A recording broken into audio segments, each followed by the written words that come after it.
This meeting is being recorded. Buenas tardes a todos, bienvenidos a esta sesión en vivo del módulo de... perdón, se me ha olvidado el nombre del módulo. Tiene que ver con Internet y medio ambiente sociocultural. Sociocultural, perdón, qué pena. A nuestra sesión en vivo del módulo sociocultural. Antes de iniciar con nuestro invitado de hoy, les recordamos las reglas durante la sesión: silenciar su micrófono, cerrar su video, escriba sus preguntas en el chat. Como siempre, les recordamos los auspiciadores que hacen posible que este curso sea totalmente gratuito para todos. En el día de hoy, This meeting is being recorded. como les venía diciendo, nuestra próxima sesión es una sesión especial de tecnologías emergentes que será el día 18 de mayo. Nos acompañará el doctor José Ferrer de Puerto Rico, que es catedrático de educación y director de educación continuada y educación a distancia en el recinto de Mayagüez de la Universidad de Puerto Rico. Él nos hablará sobre el tema de inteligencia artificial, que en estos momentos está pues muy de vanguardia. Y hoy nos complace con su presencia el abogado Javier Rúa Llobet de Puerto Rico, quien es abogado de la Universidad de Puerto Rico, el LLM George Washington University National Law Center Boston College, director de políticas de CESA Puerto Rico y miembro de la CCNCO Council en ICANN. Bienvenido, Javier, y muchísimas gracias por colaborar nuevamente con la escuela virtual. Te dejamos aquí con tu audiencia. Gracias nuevamente y pues queremos conocer un poquito más de ti e iniciar con este importante tema del día de hoy.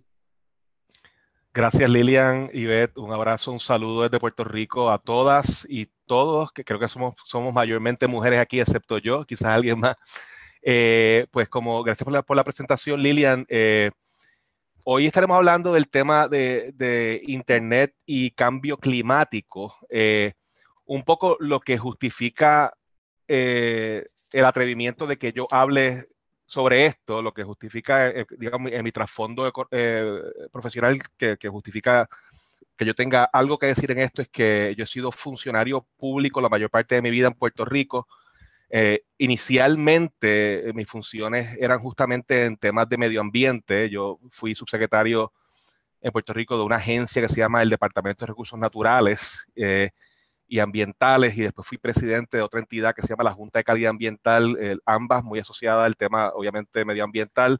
La última muy asociada al tema de contaminación atmosférica y contaminación de otros recursos naturales. Y después, en una vida posterior, fui presidente del regulador de telecomunicaciones, otra cosa muy diferente.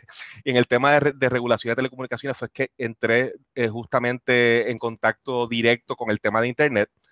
Y hoy día me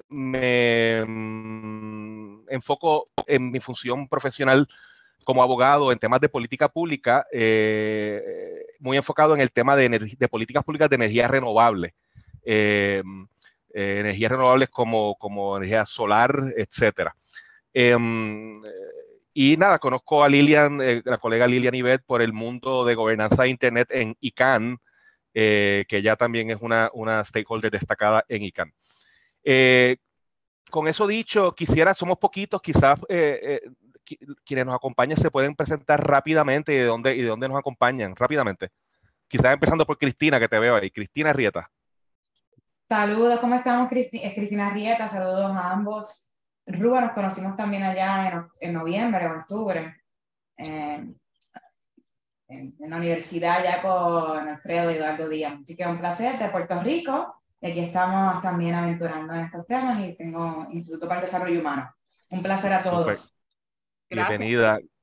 Cristian Hidalgo.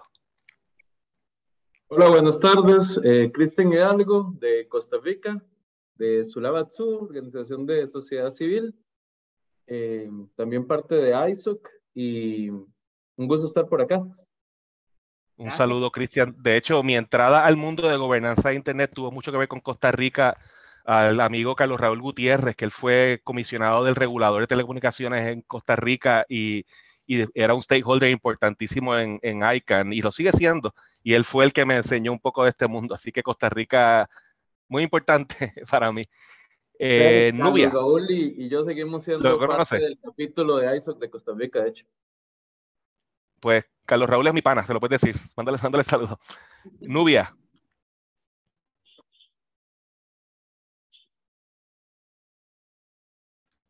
Nubia Araceli. No, está ahí. No hay problema. Bárbara Ann está conectándose. Johanny. Johanny Saludos, buenas Ortiz. tardes. Sí, ¿me escuchan? Sí. Muy bien. Ok. Sí, pues saludos, buenas tardes. Mi nombre es Johanny Ortiz, de Puerto Rico. Soy estudiante doctoral, candidata a doctorado de la Universidad de Puerto Rico, recinto de Río Piedra. Y un gusto estar aquí. Te felicito. Mi alma mater, yo estudié bachillerato en la UPI, y después estudié un tiempo en Boston College y después volví a estudiar Derecho en la Escuela de Derecho de la Universidad de Puerto Rico también, así que nuestra alma mater. Después Sí, hice tú una eres maestría gallito. en Washington. Somos gallitos. Somos gallitos. De los que haya saltado, no sé si Nubia o alguien más, o si no, Con uno de los muchachos. Estoy por aquí, es Iliana. Ah, hola, Mucho Iliana. gusto, sí, mucho gusto. Soy también pues de Puerto Rico. Soy profesora retirada. Yo digo jubilada, ¿verdad? Porque uno nunca se retira. Siempre así estoy mismo. envuelta en todo este mundo de la tecnología, especialmente de la tecnología con la educación. Y pues ofrezco talleres a los maestros con diferentes compañías y me encanta estar en estos círculos con ustedes porque aprendo mucho. Bienvenida y gracias por venir y por el interés. Bueno, no sé si alguien más se quiera presentar para entonces arrancar. ¿Alguien más? Arturo. Nubia en texto. Hola, Nubia. Un saludo. Ok, no tiene mi. Bueno, está bien. Si podemos entonces y pasar a las diapositivas. Claro que sí, ya lo comparto. Un momentico, por favor. Y les voy pidiendo disculpas porque los slides, las diapositivas tienen mucho texto, que no es la mejor práctica para slides, obviamente. Y están en inglés, pero yo obviamente haré la presentación en español. Yo sé que casi todos ustedes son bilingües de todos modos, pero la haré en español y en cualquier caso son fácilmente traducibles y bastante autoexplicativas. Son bastante fáciles, pero nada. Entonces, ¿cómo yo muevo estos slides? Con la flechita, me imagino. Déjame quitar esto de aquí. Bueno. ¿Sí puedes mover? Bueno, sí. A ver. No veo que se esté moviendo. No, Pues nada. me toca moverlas a mí. Ok, pues tú las mueves. Pues nada, saltamos a la próxima. Ok, un momentico.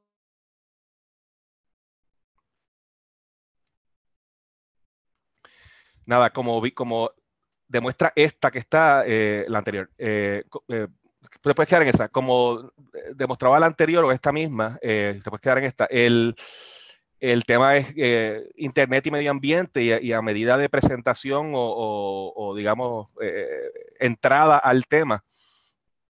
Todos sabemos, no hay que reiterar lo importante que se ha tornado el Internet para todas nuestras vidas. Evidente y cada vez más evidente y claro durante y después de la pandemia, el trabajo remoto, todas las cosas que hacemos, estos seminarios remotos. Pero el Internet es una tecnología que requiere electricidad. Y la electricidad se genera mediante diversos procesos y estaremos hablando de ese impacto del consumo eléctrico de la Internet y digamos, el impacto de esa actividad. Ahí pueden ver en negrillas el concepto digamos, el digamos la huella de carbono. Es decir, no sé si alguno de ustedes me puede decir lo que es la huella de carbono en términos generales rápidamente. Seguimos. Pero bastante simple, el tema de la huella de carbono es, no hay problema, es en la medida de que la gran parte de la electricidad que se genera en el mundo se genera a través de fuentes fósiles, es decir, combustibles fósiles, es decir, ustedes sabrán que los fósiles son de cierta forma material orgánico de hace millones de años, que desde la época de los dinosaurios, que se va acumulando en capas a través de los miles de años, y ese material orgánico, plantas y también todo tipo de vida de fauna, se convierte en lo que hoy conocemos como combustibles fósiles, que no es otra cosa que el petróleo, el gas metano y otros combustibles. Pues la generación de electricidad mediante estas fuentes fósiles pues libera carbono, y esa cantidad de carbono de ciertas actividades, como digamos la generación de electricidad, pues tiene una huella, esa cantidad, el impacto, su huella.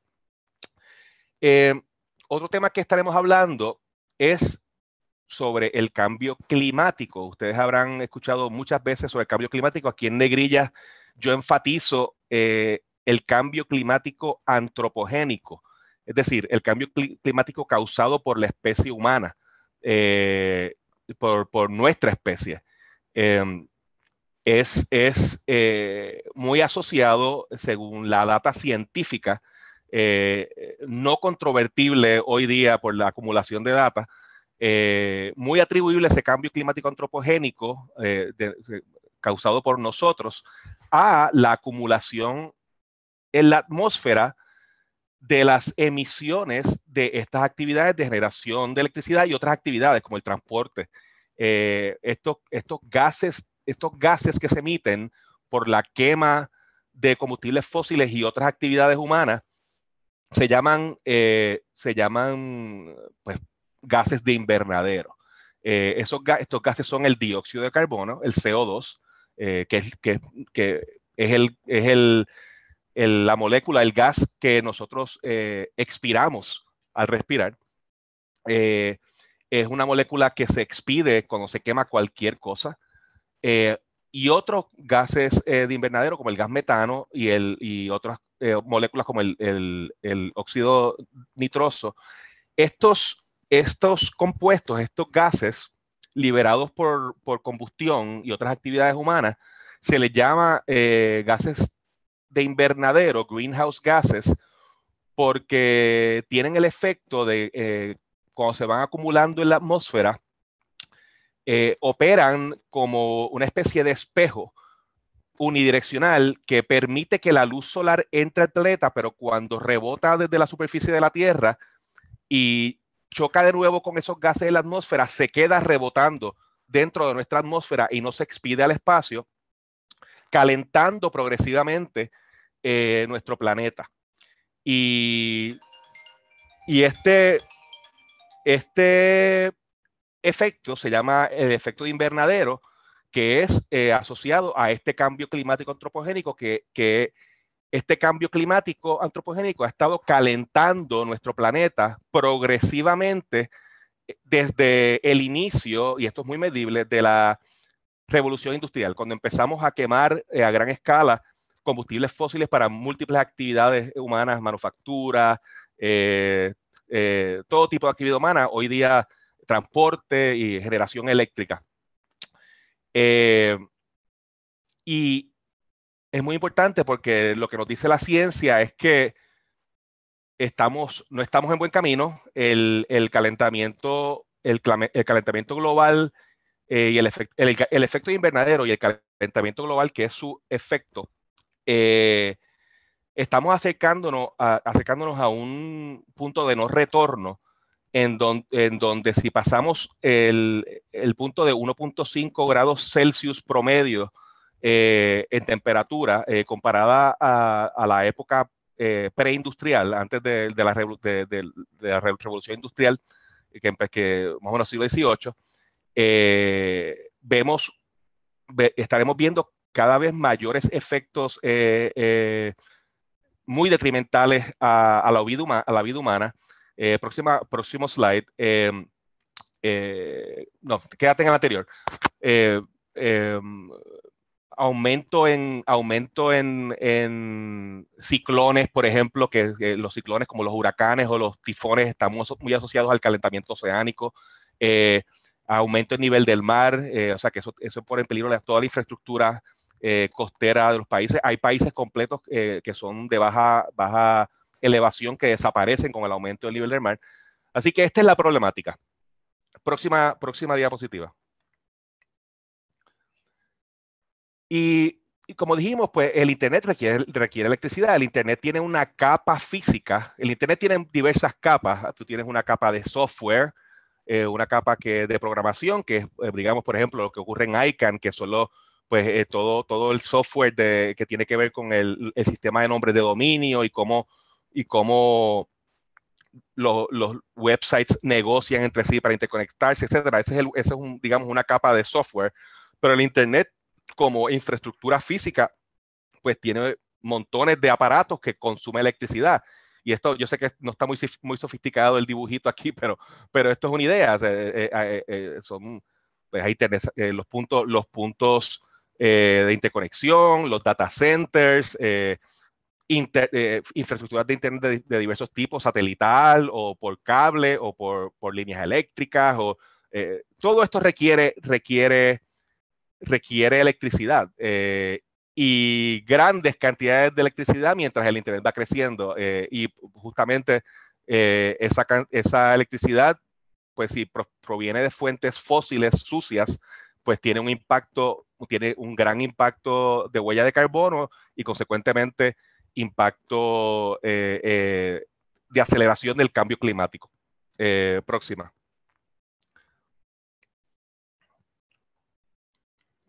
Próxima, por favor. Sí, esto es justamente, no, la anterior. Esto es justamente lo que estamos diciendo. La infraestructura física, aquí hay una serie de ejemplos. En negrillas pongo los data centers, los centros de data y los servidores de Internet.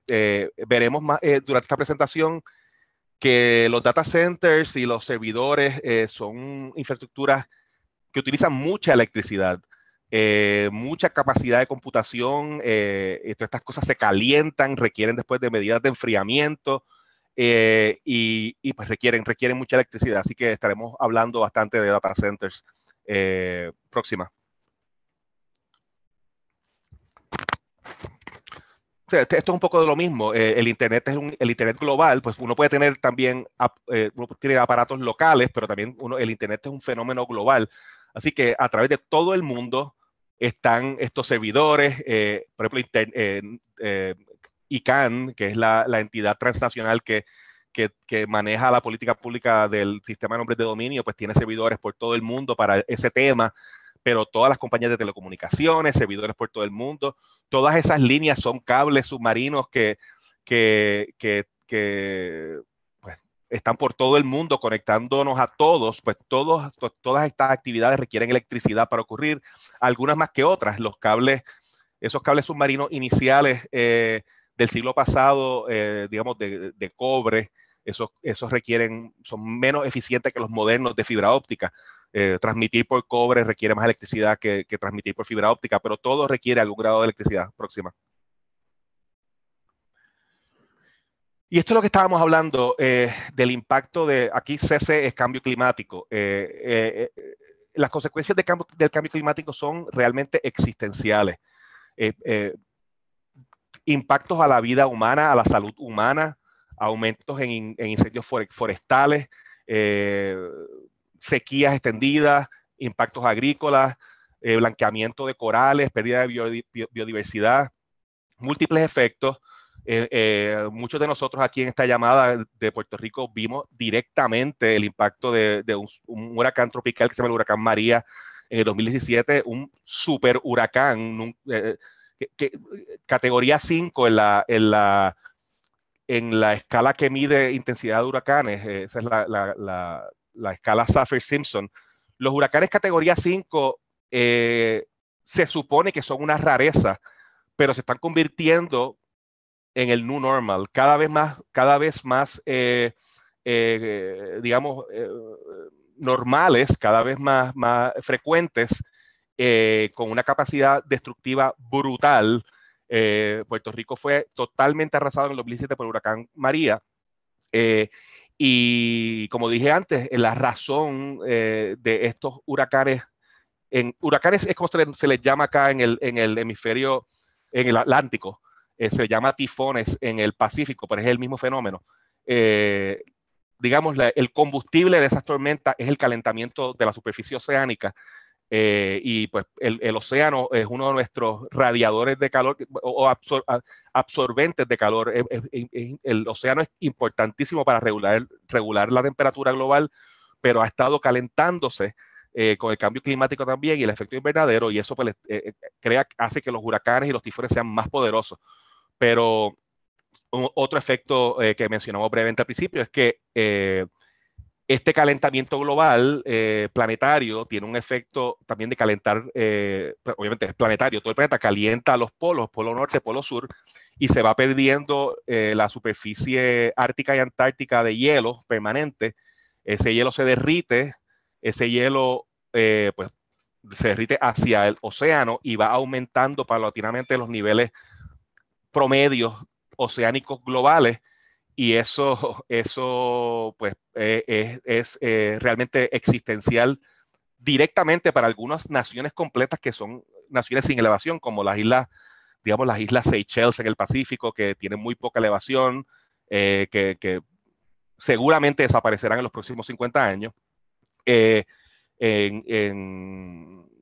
geografías isleñas como nuestra isla de Puerto Rico acá, pues nuestra planicie costera pues sufre daños, nosotros tenemos nuestras montañas también, pues ahí se sufre, cada vez que hay más elevación, pues sufrimos menos, pero también el problema aquí con esto es que el impacto conjunto de aumento de nivel del mar promedio con el aumento de las marejadas ciclónicas de los huracanes, que es que la misma tormenta chupa ese nivel hacia arriba como una fuerza de gravedad, realmente es la presión baja, eleva ese nivel completo de ese océano y se convierte en paredes de múltiples metros que pueden entrar muy tierra adentro en esos eventos atmosféricos, arrasando las costas. Y eso pasó en Puerto Rico. Y está pasando cada vez más a través de todo el mundo. Y es para que vean que este tema de cambio climático no es un tema filosófico, abstracto, es una cosa que está pasando ya y sigue empeorando. Hay otros efectos, ese impacto de aumento de nivel del mar también en las planicies costeras. Pues usualmente tenemos humedales, que son lugares donde se encuentran aguas frescas con aguas saladas. Pues de momento hay más presión para que el agua salada entre a nivel de superficie y a nivel de acuíferos subterráneos. Entonces esa intrusión de agua salada, esa intrusión salina, también daña a los acuíferos, que a veces son nuestras fuentes de agua potable en algunos de nuestros países. Próxima. Bueno, justamente hablemos entonces del uso de energía y el Internet. Y les digo, si me quieren interrumpir en cualquier momento, bienvenidas, bienvenidos, cualquier pregunta. Y Lilian, igual si ves preguntas que creas que sean puntuales en el chat, me las dices y paro y contesto, ¿no? Mientras más conversación. Sí, hay algo acá, es un comentario que yo hice y que quiero que antes que continúes nos comentes, que si puede el Internet, especialmente data centers y servidores, usar energías renovables como solar o eólica. ¿Puede haber una transición en ese aspecto? Esa pregunta, la contestación es sí. Y esa pregunta la contestaremos bien en detalle en esta misma presentación más adelante. Es justamente el enfoque final de esta presentación, pero la contestación es sí, pero para adelantar, las soluciones básicas para no utilizar fuentes fósiles es justamente utilizar fuentes renovables. Fuentes renovables y también eficiencia energética, consumir menos. No hay recurso energético más eficiente y barato que buscar la forma de consumir menos. Eso es con aparatos más modernos, más eficientes. Digamos, para plantearlo de una forma muy simple, un automóvil de 1950 de gasolina versus un automóvil de 2023 híbrido o eléctrico, pues son el mismo aparato, pero uno es mucho más eficiente que el otro, utiliza mucha menos energía para la misma función, puede ser la eficiencia energética, pero doble beneficio cuando eficiencia energética más fuentes que no sean fósiles, como las renovables, que son sol y viento. Gran pregunta, hablaremos más de eso más adelante. Pero para algunos datos sobre el impacto energético del Internet, a veces estos números son difíciles de comprender. 616 teravatios hora, TWH, según la Agencia Internacional de Energía. Pero ese es el uso del Reino Unido completo por un día. O sea, cada día de Internet es el Reino Unido. O sea que no es poca cosa. Y eso va aumentando. Y como dijimos antes, un contribuyente de impacto importante en este uso de energía pues son los data centers, donde guardamos y donde procesamos cantidades masivas de información y datos. Según datos, y de hecho todos estos datos tienen cada numerito que ven en cada párrafo, al final es una nota al fin de la página, una nota al calce que demuestra la fuente de este dato para sus propias investigaciones si quieren seguir indagando. Pero en el 2020 los data centers pues eran cerca del 1% del consumo global planetario de la electricidad. Y según la Comisión Europea, esto se proyecta como que aumentará 50% en menos de una década. Así que esto va en aumento, este impacto. Como vimos en una de las diapositivas iniciales, pues también los devices, los aparatos en el Internet también gastan electricidad, pero ninguno como los data centers y los servidores. Próxima.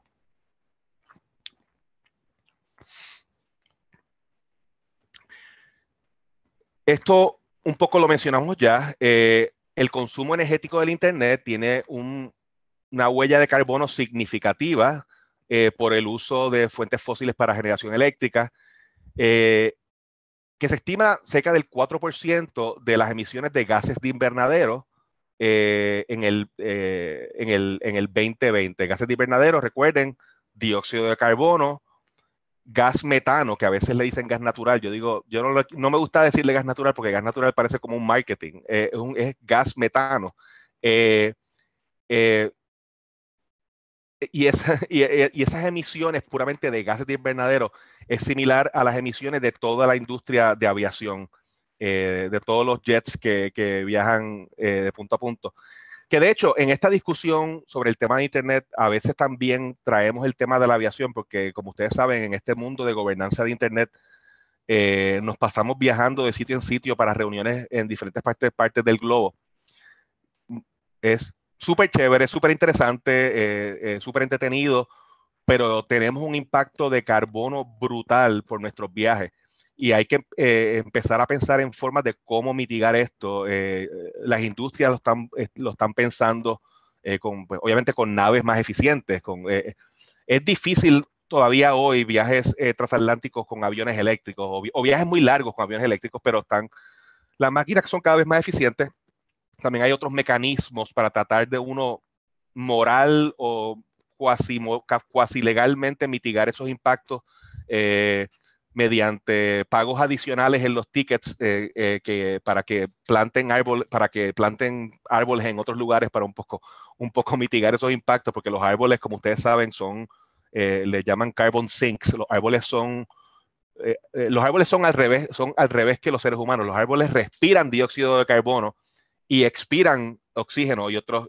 O sea que los árboles no solamente regulan el clima porque dan sombra y porque también bajan la temperatura del canopy, sino que literalmente respiran el dióxido de carbono, que lo usan justamente para crecer, porque los árboles, la vegetación está hecha de carbono, lo utilizan para crecer y lo arrestan en su estructura física, la vegetación, y en ese proceso de fotosíntesis, la expiración de flora es oxígeno. Así que a veces para mitigar nuestros impactos, escucharán por ahí de programas de carbon credits o carbon mitigation. A veces son este tipo de mecanismos de uno pagar algo para que alguien haga algo bien, como sembrar un árbol en algún lado. Pero ya hablamos bastante de los data centers. Empecemos a hablar de energía renovable, como alguien preguntó. Como dijimos, la mayoría de la electricidad mundial todavía se genera de formas que no son limpias.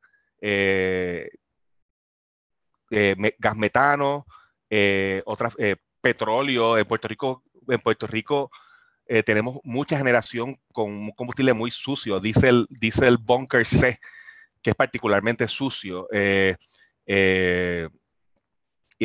Otras fuentes, el mismo carbón, coal. El carbón lo meten en unos hornos para calentar unas turbinas, y esas turbinas tienen una caldera que tiene agua y calientan el agua, y el agua a presión pues mueve una turbina, pero ese quemar carbón tiene unas emisiones brutales de carbono, muy directas. La solución, energía renovable. Y empecemos a hablar de eso. La energía renovable están empezando lentamente a utilizarse en generación a través del mundo. Y no es que se le ponga necesariamente una fuente renovable a un data center.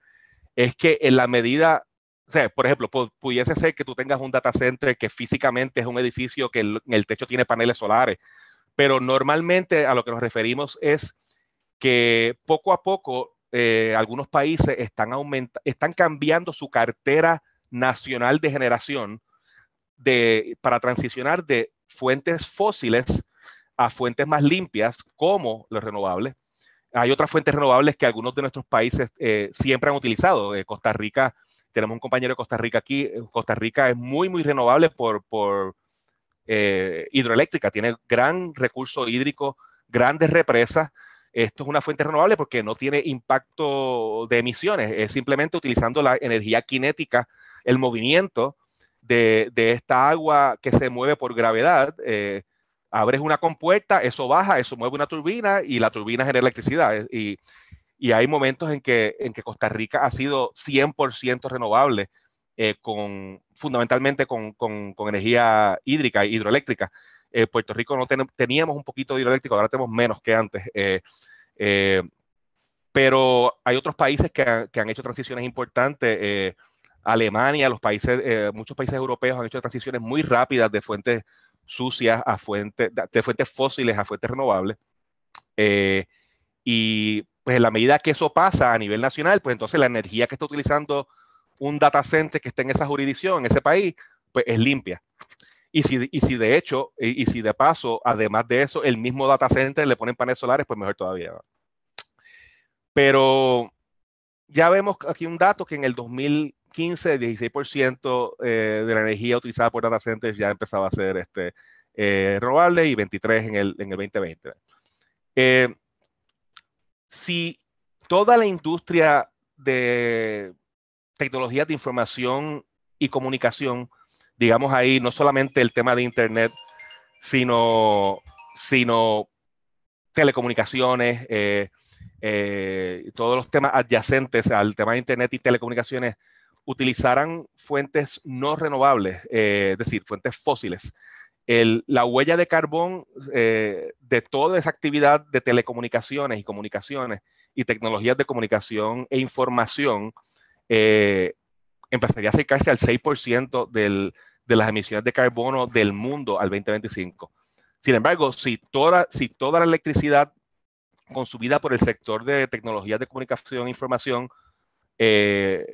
viniera de fuentes renovables, el impacto de carbono de ese sector de tecnologías de información y comunicación se reduciría por sobre 80%. O sea que es una cosa masiva. Así que ahí vamos contestando la pregunta de la compañero que trajo el tema inicialmente. Próxima.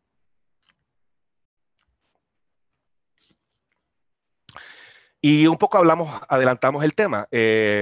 Hablé del tema de eficiencia energética y el tema de energía renovable, pero pauso un momento por si Lilian, alguna pregunta o alguien quiere decir algo en el proceso. Perdón, acá en el chat, Iliana hace una reflexión donde dice, mi inquietud es que para cierto futuro todos los carros deberán ser eléctricos. Creo que ahí entra la IA, según tengo entendido, pero no entiendo cómo eso va a contribuir al cambio climático porque necesita como quiera electricidad y cómo se podrán eliminar miles y miles de carros.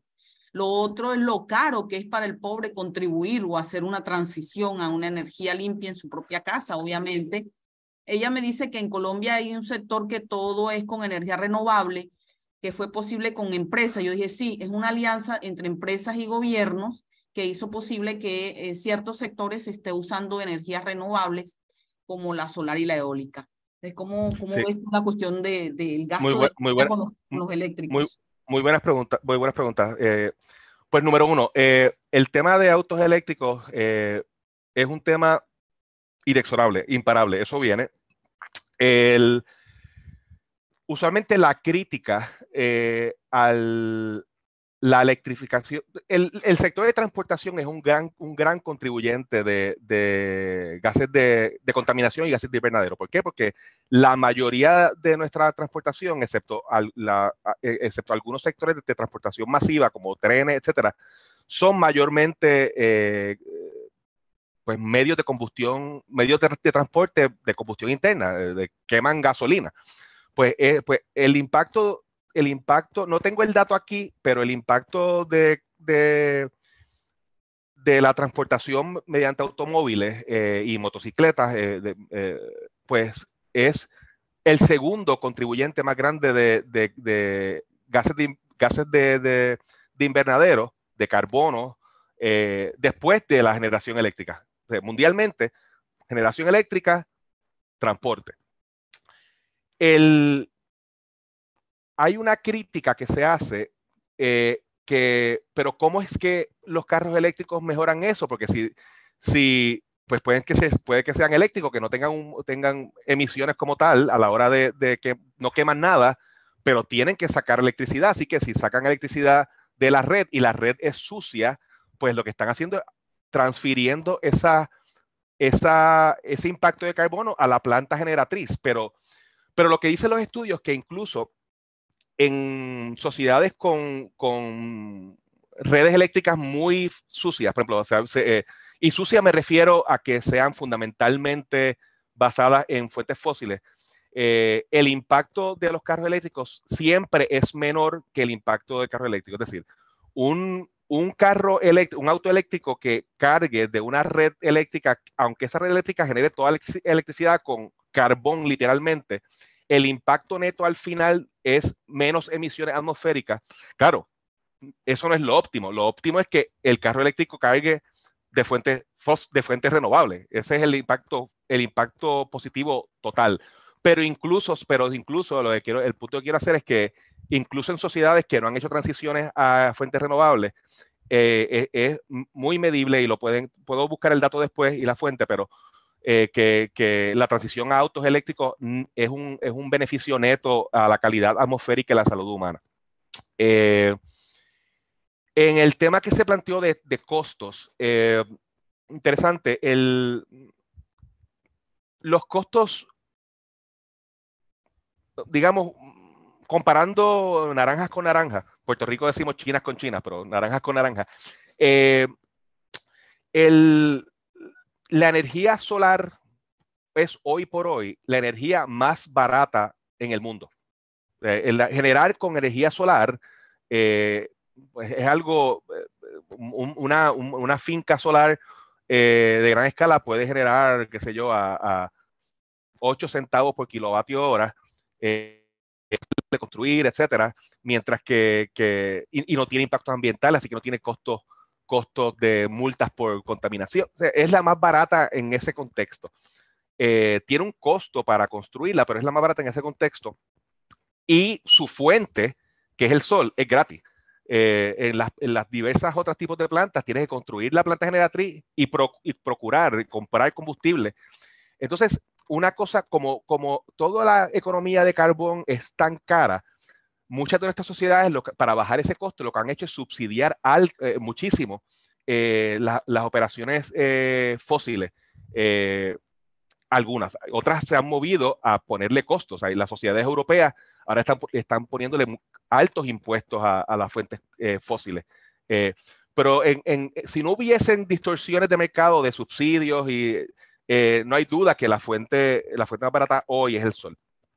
El problema con el sol es que una planta solar no es tan confiable como una planta fósil, a menos que no tenga grandes cantidades de almacenamiento, es decir, de baterías, de pilas grandes a gran escala. Y las baterías hoy son muy caras todavía. Han ido bajando de costo, pero sin duda el solar con baterías es ya tan reliable, confiable, como las fuentes que las describen como en inglés baseload, las fuentes fósiles que tú mientras les echas combustible, pues sigue corriendo. Pero sí, inicialmente hay un tema de costo, particularmente a las aplicaciones a pequeña escala.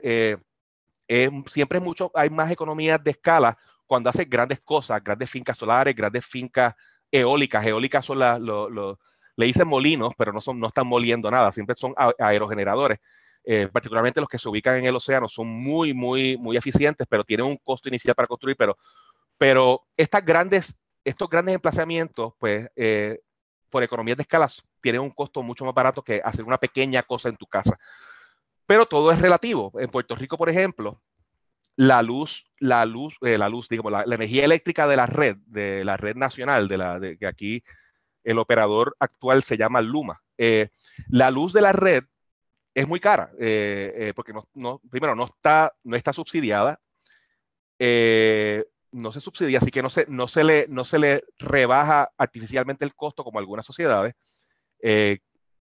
y es muy cara y además no es muy buena, se va todo el tiempo porque las plantas son muy viejas, no se ha dado mantenimiento suficiente. Entonces, a ese nivel, la energía renovable, incluso la energía solar residencial, es muy competitiva, al punto de que 3.400 familias puertorriqueñas al mes están instalando sistemas solares con baterías en sus casas. Básicamente, para reducirlo a números, si uno paga en Puerto Rico la luz es cara, así que si una persona promedio fácil paga mensualmente, si no tiene un sistema solar, fácil paga mensualmente con un consumo normal, promedio, $200 a $300 al mes en luz, y se va todo el tiempo de todos modos, que es cara y mala.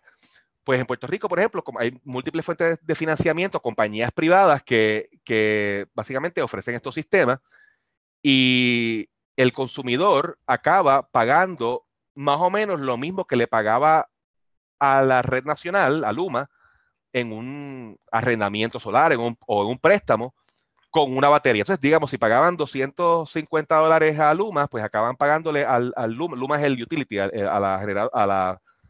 la operación de electricidad del país. Uno acaba pagándole un cargo mínimo de interconexión a la red, que en Puerto Rico es muy bajo, es 4, y después porque tu sistema produce, tú consumes, y lo que generas se vende a la red, eso te baja el costo de luz, y lo que pagas en ese arrendamiento también es como $250. O sea que de momento hiciste un intercambio de tu factura, por así decirlo, y es transparente para ti como consumidor. Esa operación en Puerto Rico es muy fácil, pero quizás es muy difícil en otros lugares. Tú tienes lugares en Estados Unidos donde la luz es muy buena y baratísima.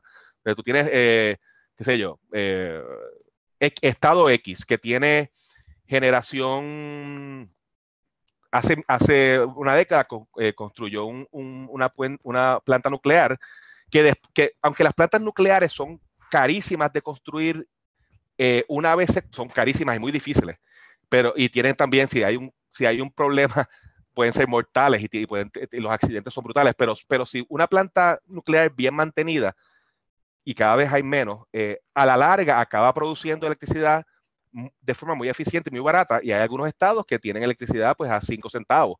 Entonces, pues si la electricidad de la red está a 5 centavos y nunca se va, es muy reliable, muy confiable, pues no hay mucha estructura en el mercado que le tenga sentido a un consumidor para hacer una transición a una fuente renovable residencial o comercial pequeña, que no sea un planteamiento moral que esa persona quiera hacer, pero normalmente los planteamientos morales en ese tipo se reservan para personas con muchos recursos económicos. Así que lo dejo por ahí, dejo esa contestación a ese nivel, pero volviendo a la diapositiva, como mencioné, data centers como grandes focos de consumo, pues, ¿qué hacer? Pues, primer paso, eficiencia energética. Y cuando me refiero a eficiencia energética, piensen, no es nada complicado. En nuestras casas, en un momento teníamos, digamos, luces incandescentes, las bombillas, los bombillos incandescentes calentaban mucho. Pues hoy día la tecnología va mejorando y tenemos luces de halógeno o luces LED, light emitting, diodos de emisión de luz, light emitting diodes, que producen la misma cantidad de lumens, de luminosidad, utilizando una fracción de energía. Pues eso es eficiencia energética. O, por ejemplo, uno tener el ejemplo que les di de los automóviles, de autos de gasolina, autos eléctricos, que los eléctricos son mucho más eficientes y más limpios, además. En nuestras casas, qué sé yo, en Puerto Rico, en nuestras geografías tropicales, que hace mucho calor, pues usamos, por lo menos en Puerto Rico utilizamos mucho los aires acondicionados, acondicionadores de aire. Pues uno puede tener un aire acondicionado de 1985 que enfríe un montón, o un aire acondicionado de 2023 que enfríe un montón también, excepto que el de 2023 gasta una décima de la electricidad porque la tecnología es cada vez más eficiente, más moderna, mejor pensada, su ingeniería, nuevas tecnologías que se descubren. Pues lo mismo con los servidores. Los servidores y los data centers son operaciones que son computadoras y hard disks a grandes escalas. Muchas operaciones, muchas computaciones matemáticas, mucha data. Todo ese procesamiento, movimiento de electrones genera calor, y ese movimiento, esa generación de calor gasta mucha energía. Entonces, después, para que no se dañen, tienes que inyectarle medidas de enfriamiento que gastan mucha energía. Pues es mejor enfriar entonces un data center con un sistema de enfriamiento moderno que uno viejo. Son cosas de sentido común.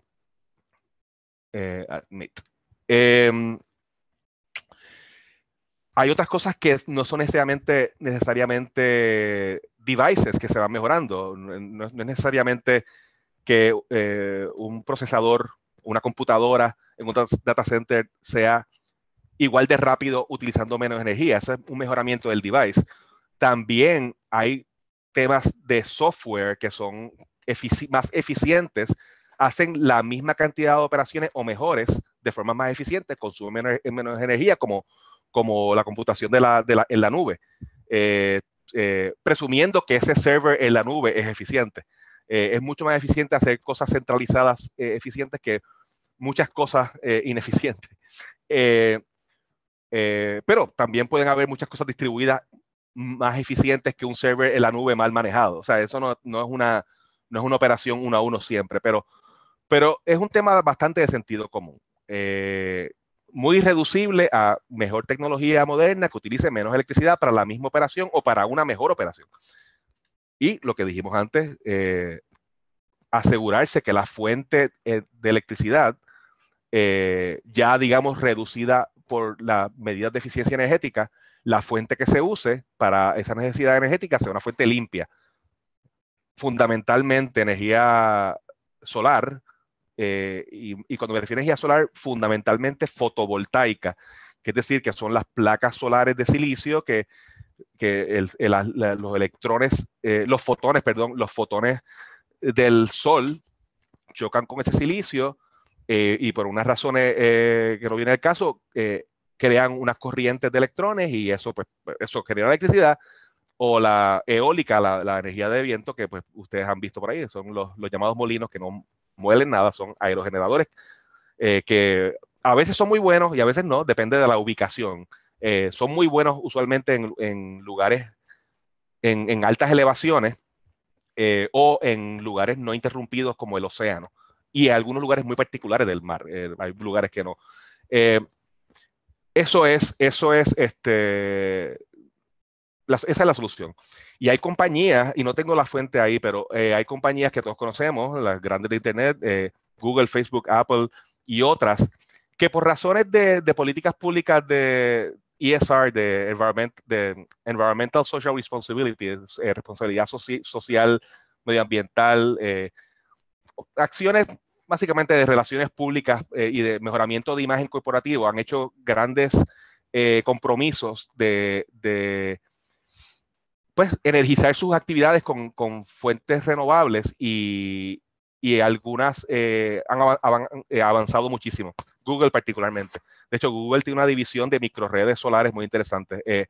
Así que también es good business para estas compañías plantearse como ciudadanos ambientales responsables, incluso para sus fines de negocio. No solamente para el bottom line económico de gastar menos luz, sino que realmente como de la perspectiva de imagen corporativa y pues, qué bueno, están haciendo transiciones para que sus operaciones sean más limpias. Próxima.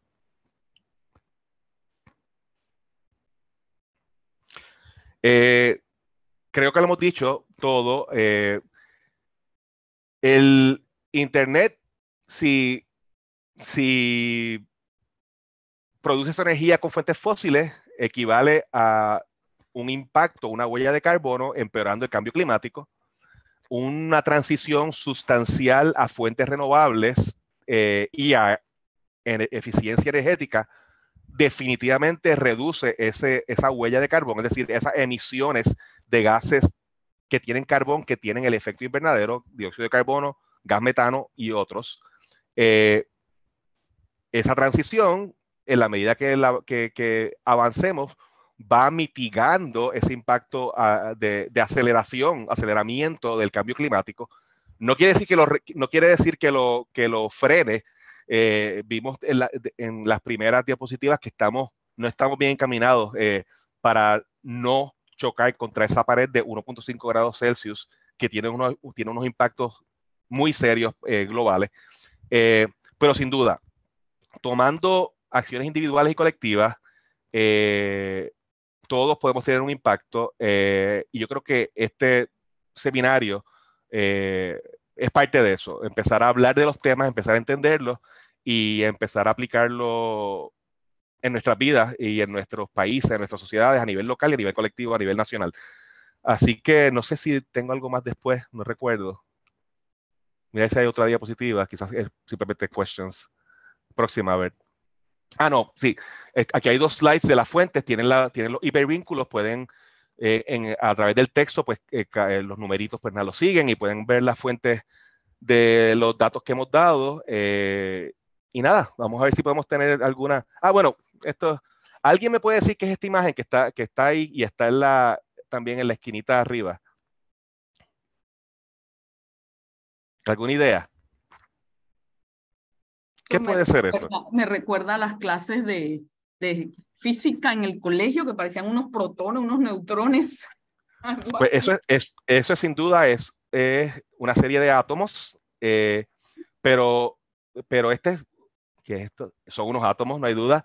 Esto es una serie de átomos que nada, esta es la representación atómica del carbón. Y toda esta discusión ha sido sobre el carbono, que es un gas necesario para la vida humana.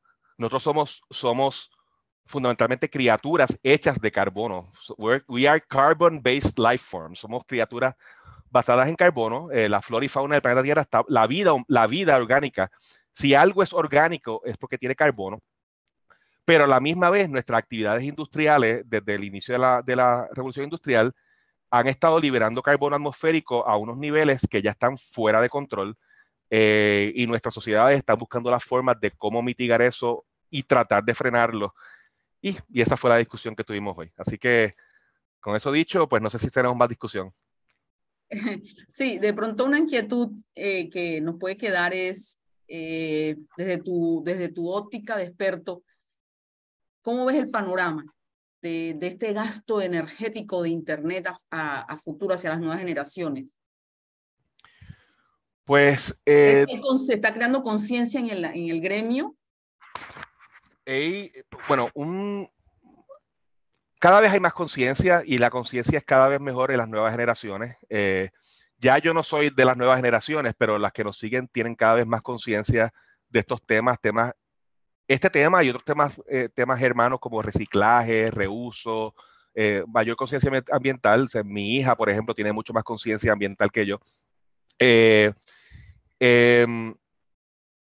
Ese datos en las sociedades democráticas, pues se va reflejando más rápido porque esas sociedades democráticas reflejan esos cambios sociales más rápido que otras sociedades, porque pues esas nuevas generaciones acaban siendo los legisladores, los jueces, y va avanzándose en esos temas. O sea, por eso, por ejemplo, unas sociedades altamente democráticas como Nueva Zelanda están, o qué sé yo, o algunos países europeos están más avanzados en algunos de estos temas. También son sociedades muy ricas, pero están más avanzados en estos temas que otras sociedades. Y es una sobresimplificación, pero no hay duda de que la conciencia va mejorando. Pero a la misma vez, no hay forma de predecir que estamos bien encaminados para atender el tema. Algunas sociedades lo están atendiendo muy bien y otras están retrocediendo. Hemos visto un retroceso sustancial en Rusia, sociedades que están utilizando las fuentes fósiles incluso como una herramienta geopolítica de casi soborno transnacional. Y al fin y al cabo, las guerras que estamos viendo, al fin y al cabo, son guerras sobre energía, son guerras sobre venta transnacional de gas, son guerras sobre grandes transacciones energéticas. Y eso tiene efectos positivos y negativos. En Europa está teniendo, para no estar dependiendo de Rusia, algunos países europeos están apostando triplemente ahora a fuentes renovables, más de lo que estaban haciendo antes. España ha avanzado muchísimo, Noruega muchísimo también, Dinamarca muchísimo, están muy cerca de sus metas. Otras, pues estamos más lentas. En Puerto Rico tenemos una política muy reciente para tratar de llegar a 40% renovables para el 2025. Todavía estamos como en 6%, pero estábamos casi en 100% de fósiles, así que hemos mejorado algo.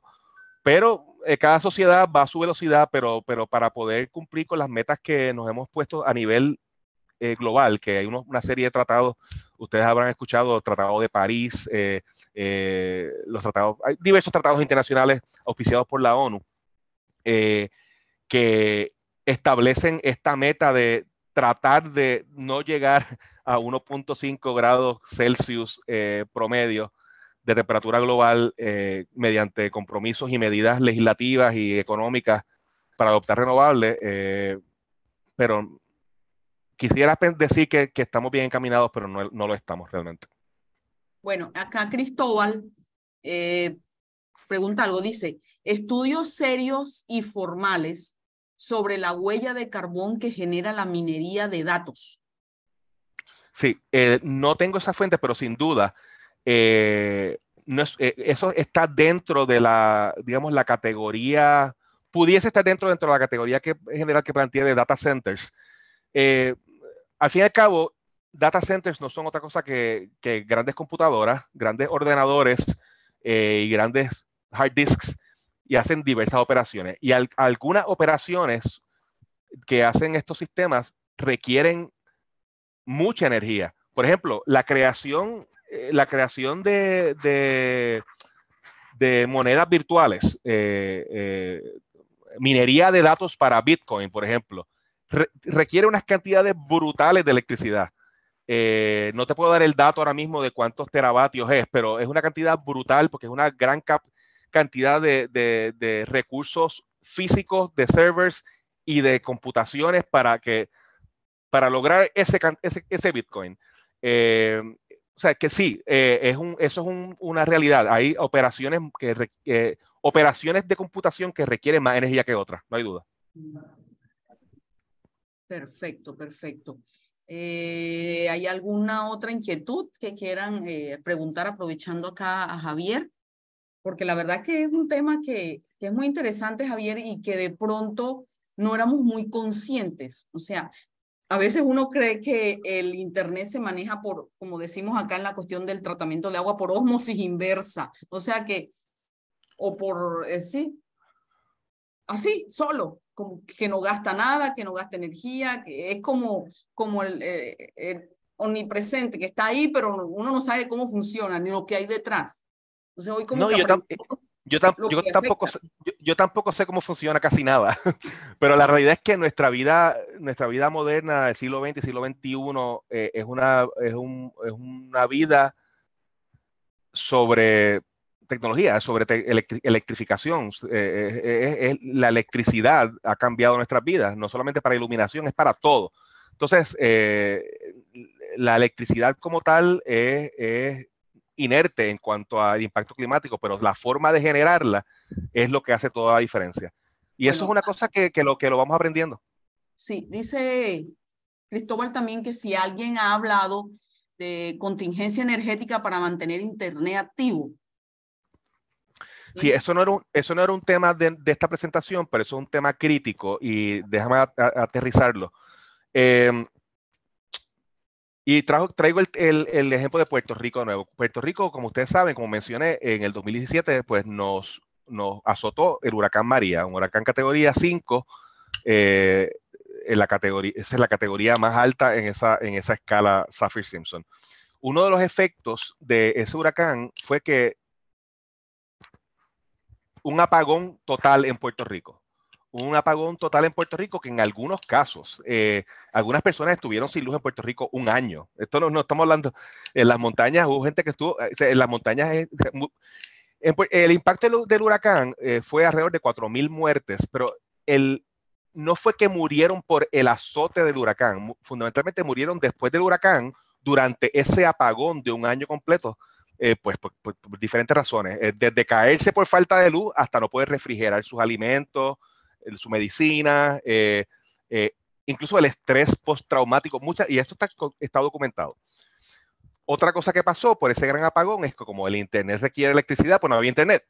O sea, la falta de Internet por el apagón de huracán María no fue necesariamente porque los vientos, y eran vientos muy fuertes, derribaron las torres de telecomunicaciones. Hubo algún tipo de impacto de ese tipo, algunas torres se desalinearon, pero no, la razón es que no había energía eléctrica para prender el home office de la oficina central de la compañía de telecomunicaciones. Así que sabiendo eso, pues es evidente que tenemos, para darle mayor resiliencia a nuestras operaciones de telecomunicaciones y de Internet, pues tenemos que usar fuentes más resilientes de energía. Es decir, en la medida de que nuestros paradigmas nacionales son generación central, si se cae un cantito de la red, se cae todo, pues estamos muy mal. Por eso, y de ahí viene toda la narrativa de generación distribuida. Es decir, que si tú tienes es bueno para ser resiliente que tú tengas un sistema de comunicación o de Internet que pueda de alguna forma generar su propia energía. Y de una forma muy simple, un Internet que nunca se cayó es el Internet satelital. ¿Por qué? Porque el Internet satelital está en el espacio y la fuente de energía de esos satélites son paneles solares con el sol en el espacio. Ahora, tienes que tener un receptor en tu casa. Pues si no tienes el receptor prendido, pues no tienes ese Internet. Pero si tienes un generador en tu casa para prender el receptor o tienes unas baterías, pues prendes el receptor, pues ahí tienes Internet. Eso es muy resiliente. Hay tecnologías de Internet mucho más dependientes de electricidad que otras. Por ejemplo, el Internet vía cable coaxial, Por ejemplo, las compañías de cable televisión que han entrado en el negocio de Internet utilizando su infraestructura, pues esa infraestructura de cable coaxial requiere mucha electricidad y requiere mucha generación en muchos nodos y o sea, se cae la red eléctrica, perdiste el Internet. En Puerto Rico es Liberty. Perdiste el Internet de cable coaxial, pero si tu Internet es de fibra óptica, la fibra óptica requiere mucha menos energía para requiere un poquito de energía en el punto de origen y un poquito de energía en tu casa, y ocurrió. Así que nada, a esa pregunta, mientras más resiliente sea tu energía local, más predecible es que tendrás Internet que no se te va a caer. Así que sí, es un tema importante, y también eso se tiende a la resiliencia de los data centers que tengan solar y baterías o alguna fuente para que no se caigan. Perfecto, sí, aquí a veces desde las sesiones se desprenden temas para futuras sesiones. Siempre nos pasa, sí, que se desprenden temas muy importantes para futuras sesiones. A ver, monitorea acá el chat. Bueno, muchas gracias, que muy interesante la sesión, excelente. Entonces, bueno, no hay más preguntas. Ya llegamos a la hora de la sesión. Quiero, Javier, darte nuevamente las gracias. Quiero darte nuevamente las gracias por tu vinculación a la escuela y el apoyo. Gracias a todos los alumnos por su asistencia. Nos vemos entonces, como les dije, la próxima semana con esta sesión especial. Muchas gracias a todos. Chao.